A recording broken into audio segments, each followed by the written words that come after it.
around the Inside Politics table, ask our great reporters to share a little something from their notebooks. Nia Malika Henderson. We'll see a Colorado clash this week.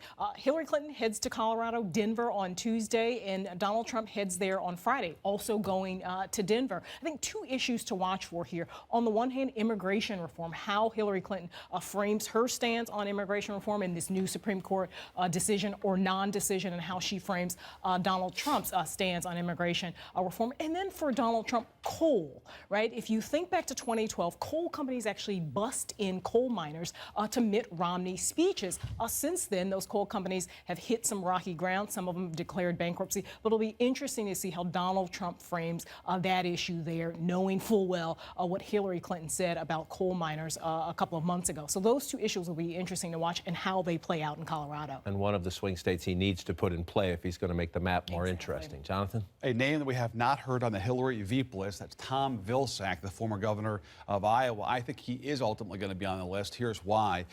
He's a former Iowa governor, the current ag secretary, a former small-town mayor. He's got sort of humble roots in Pittsburgh, has some Rust Belt cred there. And most importantly, this is a safe, stable pick. If she wants somebody who is not going to sort of cause any kind of controversy, somebody who is a sort of reliable person for campaigning and governing, he would be it. As one Democrat pointed out to me this week in bringing up Vilsack, he also would have no impact at all on the Senate. And if you think about her other options, almost all of them would have some impact on control of the Senate. Even Tim Kaine, who, by the way, is being looked at obviously very strongly, that seat would be up in the fall of 2017. So you would only have a guaranteed Democratic seat for 1 year in Virginia. With Vilsack, there's no impact at all in the Senate. We'll watch how that one goes. She's going to wait for Trump, I think, though, before making her decision. Mr. Zeleny? Speaking of Tim Kaine, he has been a city councilman, a mayor, a governor, and a senator, and he speaks fluent Spanish, what Tom Vilsack does not do. Catholic. I covered Tom Vilsack for a long time. I believe you're right. I think he will be on the list, but Tim Kaine has a lot of attributes. He is from a red state.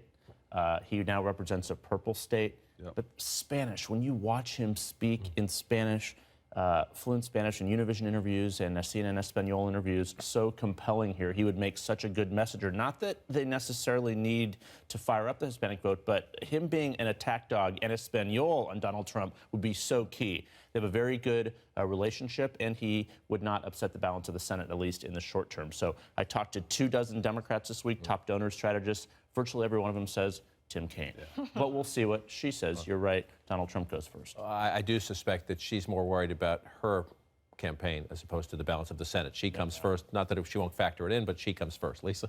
So I'm not going to boost a VP candidate. Instead, I'm going to talk about someone we haven't heard about in a little while, Bernie Sanders. He has faded from view a little bit in the past week or two, but behind the scenes, his campaign and Hillary Clinton's campaign are still negotiating quite avidly. The campaign managers talk every day. They had dinner in Burlington on Friday night. They're trying to reach some kind of agreement over the platform, over changes that Bernie Sanders would like to see in how primaries are conducted that would allow him to give a full-throated endorsement of Hillary Clinton. But I think there's a real question about whether he matters all that much anymore. Of course, she'll be campaigning with Elizabeth Warren, who's really stepped back in to take control as the leader of that progressive movement on Monday. And I think Bernie Sanders' traction in this race is declining quite rapidly.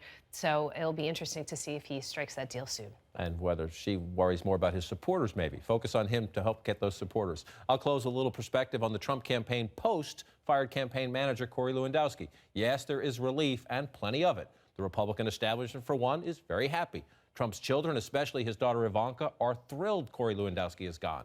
And campaign strategist Paul Manafort is relieved because the daily, sometimes hourly tug-of-war for control of the campaign and the candidate is over, at least for now.